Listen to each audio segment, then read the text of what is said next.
남자 인물 준비했습니다. 네. 김씨 자손. 아우, 눈물 날 것 같아, 이 사람 보는데.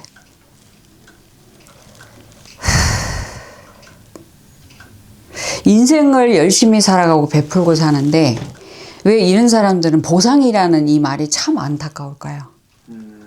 진짜 이 사람 81년생, 이게 양력 생일이라고 뭐 진짜인지는 모르겠지만 내 느낌이 그냥 오는 대로 얘기를 할게요. 네. 이 친구는 진짜 열심히 살고 남한테 베풀기를 좋아하고 하나가 있으면 반을 쪼개서라도 남을 주는 성품을 갖고 있고 말로도 미덕을 쌓고 이렇게 사는 사주인데, 뭔가가 이 사람이 이룰 성자에 마음에 이 사람이 진짜 욕심을 낸다면 욕심, 또 탐심을 낸다면 탐심, 이게 자기 주어진 그릇에만큼만 해요. 그 욕심이 남의 걸 뺏어갖고 와, 남의 걸 훔쳐갖고 와, 누구 강도짓을 사기를 쳐, 이런 게 아니고 소소한 거 있잖아요. 예를 들어서 이제 피디님도 이제 가정을 꾸렸잖아. 그럼 가정을 꾸렸으면은 이제 다음 계획은 집 사는 것도 꿈이겠지만 또 다음 기회는 자식을 얻고 싶은 것도 꿈이잖아요. 근데 이분은 자기 마음먹은 대로 하나도 되는 게 없어.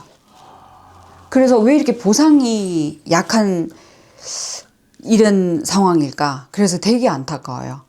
이분은 그 그릇 자체가 남을 위해서 살아야 돼요. 예를 들어서 내가 결혼을 했어. 와이프가 있어. 그러면 이분한테 올인을 해요. 그리고 또 어떤 환경에서 누군가가 이제 피디님이랑 나랑 이렇게 잘 지내고 있어. 그럼 밥 한 끼 먹더라도 내가 얻어먹는 게 아니라 내가 돈이 없어도 돈 5만 원 있어도 그 사람한테 밥을 사주는 스타일이에요. 이렇게 베풀기를 되게 좋아하는 성품을 타고나셨다. 근데 이 사람은 앞으로 꽃길만 걷고 웃음꽃으로 만발을 해야 되는 그런 운을 맞이해야 되는데 왜 자꾸 이 사람한테 이런 시련이 왔을까? 지금 이 사람은 한마디로 얘기해서 작년, 재작년 뿐만 아니라 6, 7년 전서부터 이 사람은 아픔이 계속 이어져요.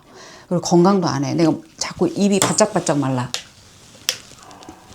얼굴이, 오늘따라 내 얼굴이 되게 막 내가 화장하면서 되게 오늘 왜 이렇게 얼굴이 죽냐, 왜 이렇게 시커멓지, 막 이런 생각이 들거든. 이 사람이 낯빛이 안 좋아요. 그러면 이 사람이 건강에 문제가 있을 수 있다. 어디가 아프지 않은가. 근데 지금은 이 아픔보다 난 가슴이 더 아파. 여기 이 목하고 이 가슴이 더 아파요. 이 가슴이 왜 아픈지, 어떤 배신이 있었는지, 어떤 억울함이 있는지 말도 못하고 속으로 끌탕을 하고 있는 그런 상황이 지금 놓여 있어서 되게 안타깝네. 이 사람은 지금 이 운에요, 속상해하지도 말고 두려워하지도 말고 이 시기가 왜 왔을까, 이게 아니라 한 템포 쉬어가야 돼요. 올해부터 내년, 앞으로 내년 후년까지 좀 쉬라 그래. 명이어라. 명이어야 된다. 이 사람은 종교를 떠나서 방생기도랑 초기도를 항상 하셔야 될 것 같아. 이 사람 명이 길지가 않아요. 근데 뭐라고 하면 이제 전문성을 되게 뭐를 하게 되면 완벽하려고 하는 성향이 되게 강해. 안타까울 정도로. 근데 오늘 또 마지막 손님을 보면서 그 아버지가 이제 그 전립선 암을 완치가 됐는데 지난달에 검사를 했는데 다시 재발을 하셨다고 그러는데, 아버지가 얼마 못 살 것 같아서 딸이 울면서 이제 상담을 했거든요. 그런 상황을 보니까 이분을 내가 봤을 때 오래 살라 그러면 쉬어라. 돈이 없어서 못 노는 것도 아니고 키워야 될 자식이 있어서 못 노는 것도 아니니까 좀 쉬어가자. 재충전하는 시기로 들어와 있어요. 그래서 바쁘게 살고 열심히 사는 것도 좋지만은 이제 그런 시기가 아니라 조금 쉬어가면서 내 자신을 힐링 모드로 운을 좀 이렇게 올 내년, 하다면 후년까지는 놀기 싫으면 안 놀더라도 올해하고 내년까지는 좀 쉬어야 되는 운이라. 그 일을 막 벌리고 활성화되게 내가 업그레이드하고 이런 상황에 가면은 몸수 아픈 관세가 또 들어온다. 병이 또 찾아온다. 이 소리가 나와요. 근데 왜 이렇게 짠하고 안타깝지? 그냥 마음이 이렇게 가는 이런 친구들이 흔치 않은데 그냥 안쓰럽고 옆에 있으면 이렇게 안아주고 싶어. 불쌍하고 측은하고, 아이고 애썼다. 너는 잘 살아왔다. 잘하고 있다. 이런 얘기, 나이도 젊으신데 왜 이렇게 측은하고 불쌍하고 안타깝고 막 이런 마음이 더 드는지.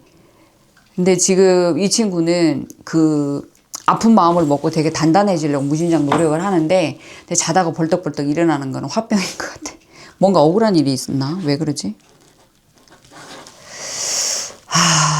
근데 올해는 어쨌든 간에 숨 돌리고 쉬어가는 운을 좀 맞이하셨으니까 내년에는 하반기 접어들어서 사람 일 또는 이제 따뜻하게 또 새로운 귀인 상봉 운이 또 들어와 있어요. 근데 바로 일 시작하자 그러면 좀 올해는 좀 쉬었다가 가셨으면 좋겠네. 근데 이 친구는 불은 절대로 꺼지지 않아요.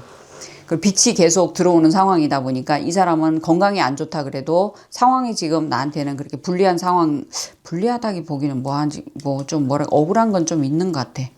근데 이 상황에서 자기가 좀 속상해하고 이렇게 하는 거는 내 건강에 다 해치는 행동이니까 너무 서운해하지 말고 베껴 가자, 피해 가자, 다시 한번 돌아가자 이 소리가 자꾸 나와. 왜 이렇게 가슴이 아플까? 근데 자꾸 복수가 가스가 자꾸 차고 막 이렇거든요. 이 사람 어디 건강이 많이 안 좋은갑다. 근데 좀 쉬어야 돼. 원래 사주대로 살면 엄청 바쁘게 살아가야 돼요. 하루하루가 진짜 일 없이 못 살고 운동 없이 못 살고 사람하고 이제 어울리지 않으면 못 살고 이런 사주를 갖고 있는데 이 사람이 어느 시기부터는 결혼을 했어요. 예. 가정을 꾸렸으면은 이제 그 가족을 위해서 이렇게 살아가는 운으로 이 사람이 좀 뭐라 해야 될까 느긋하게 마음을 먹고 살아가는 중인데 근데 좀 남을 너무 배려하다 보면은 자기 속이 썩어 문드러지는 것도 있어요. 그런 문제로 인해서 이 사람 자기 건강을 스스로가 해칠 수도 있다. 이런 부분을 좀 자기 자신을 좀 이렇게 다독거려줬으면 좋겠어. 마음이 너무 쓰이고 짠해요 지금. 한숨이 왜 이렇게 나냐 한숨이. 몸이 안 좋아서 담배도 못 피우고 죽겠다 아주. 어디 아파요?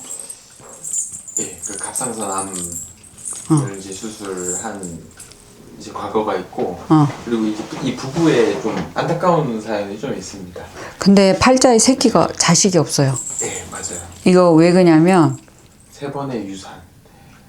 네, 또 마지막은 출산 20일 남기고 또 유산을 한 또 경험이 있어서 이제 삼신에 얽힌 고가 좀 있어요. 삼신고가. 그러니까 이제 우리가 결혼 전에 혹시라도 이분 보고 얘기하는 얘기가 아니고 결혼 전에 혹시라도 누군가가 이제 남편과의 아이가 아니고 와이프의 아이가 아니고 이렇게 유산한 기운이 그런 게 있잖아요. 그러면 그 자궁을 그렇게 막아. 설령 결혼을 해가지고 자식을 낳았다고 해도 그 자식이 안 풀리거나 정신병에 걸리거나 아니면 자꾸 남편이 있는데도 바람을 피우고 싶고 막 이런 것도 있어요. 예, 근데 이분은 솔직하게 자식을 얻으려고 애를 쓰지 말라. 지금은 이제 건강을 챙기고 그냥 그리고 이 사람이 쓸어안고 내가 볼 때는 말년의 꿈이 고아원 하는 건지 아니면 어떤 사회복지센터를 운영을 하는 건지 무슨 원장 소리 듣고 살 것 같아요 이분이. 누군지는 모르겠지만 그 정도로 그 고아원 원장은 아무나 못 하잖아요. 물론 지독한 사람들도 있겠지만 근데 이분은 내가 볼 때는 되게 선한 역량으로 해서 사회에 어떤 그 불쌍한 사람들을 쓸어안는 그런 걸 좀 많이 하실 것 같아요. 좋은 일을 많이 지금도 베풀고 있는 것 같아. 왜 그 차인표 씨 신혜라 부부가 그런 일을 많이 하잖아요. 약간 그런 거 비슷하게 좀 겹쳐서 지금 보여요. 아이고 누군데요? 진태현 씨입니다. 진태현? 알 것도 같고 모를 것도 같고. 본 적 있으세요? 이 사람 연예인들 이름을 보고 보는 게 아니라 네. 이혼숙녀 캠프 맞아요. 그분이에요. 그분이에요? 네. 뭔 일 있어 이분? 네. 며칠 전에 그 이혼숙녀 캠프 하차를 했습니다. 왜? 약간 좀 쉬려고 하시는 것 같아요. 아닌데?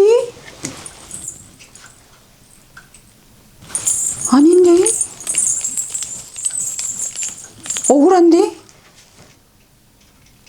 더 정확하게 얘기해드려요? 잘렸어요. 진짜요? 이 억울이라는 거 아까부터 내가 계속 억울하다 했거든?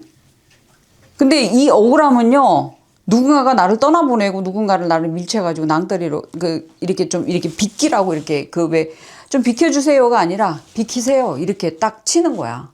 근데 내가 볼 땐 이 사람 되게 억울해요 지금 현 상황이. 진짜요? 예. 피디님도 모르지. 나도 자세히는 모르겠는데 나 이런 얘기하면 나 지금 방송국에 고소당할지도 모르겠지만 내가 볼 땐 이 사람 그냥 나가 이런 느낌이야. 그래서 이렇게 억울하다 소리를 계속했구나. 내가 얘기하면서도 이상해가지고 내가 막 적어놨거든. 그런 것도 좀 있네. 있어? 그러니까 근데 통보를 받았네요. 이 방송국 놈들이 아주 더러운 놈들이야. 아주 그냥. 아유 씨. 이 사람 되게 잘했거든요. 이 사람 내면의 연기 이런 거 좀 하잖아요. 그 치료 같은 거 했잖아요. 얼굴 치료 같은 거. 근데 나 이 사람 보고 진짜 와 진짜 연기자다 난 그걸 느꼈어. 근데 이름은 잘 모르게 얼굴 보니까 그 사람인 줄 알겠네. 근데 이름 보면서 내가 TV 보질 않아요. 이혼 숙녀 캠프는 남 얘기 같지 않아서 나도 자주 보는데 안타깝네. 대타가 누가 올란지는 궁금하지도 않아 나는. 이동건 씨. 그래? 그 사람이 이 사람만큼 할 수 있을까? 그런 역량을 펼칠 수 있을까? 또 지켜보면 알겠지만 근데 나는 이 사람 사주로 운세를 보는데 온전한 내 것이 잘 이렇게 못 받들어져. 이런 분들은 진짜 구태주고 싶다.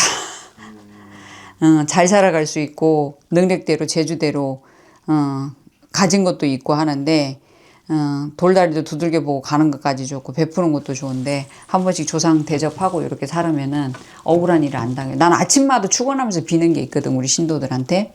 사람이 살면서 돈 없어도 살아요. 빚 있어도 살아요. 단지 사람은 억울하고 분한꼴을 당하면 살고 싶은 마음이 없어져. 나는 아침마다 이거 빌어요. 각가 중에 편할 편자도 점지하지만은 억울하고 분한꼴만 안 당하게 해주시라고 난 아침 저녁으로 이걸 빌고 자요. 근데 이분이 이 억울함은요,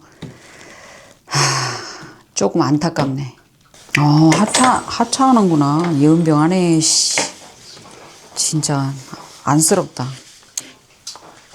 마무리하겠습니다. 네. 감사합니다. 네.